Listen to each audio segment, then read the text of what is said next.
I'm standing on the shores of the Stikine River in a fairly remote part of British Columbia, just off the Cassier Highway, which is that bridge you can see behind me there. Um, the Stikine River actually played a bit of a part, an important part, I guess, in the Klondike Gold Rush. That there were a number of other routes that people tried to get up to Dawson City, and a few of them were touted as the all Canadian routes. And of course, the Canadian government was pushing those routes, which was unfortunate for a lot of people because they were misled quite a bit due to it. And this was one of them that was pushed, the Stikine River. The Stikine, it flows all the way to the ocean, comes out in Wrangell, Alaska. And so the idea is that they could come in by ship there and then make their way up the Stikine to the Teslin Lake, which, if you might remember, that connects to the Yukon River, and they make their way to Dawson from there. However, very few of them actually made it. Of course, they'd be coming up the river, so they would have to do it in steamships or some sort of powered ships, or in the winter.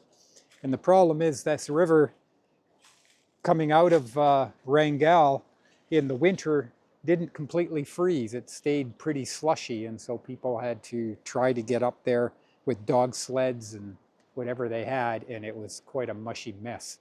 And a lot of men were killed, died along that route, and gave up. There's some remnants of something on the ground here. It could be pieces of come off an old steamship, because they did try to run steamships up this river during the Klondike to move people up.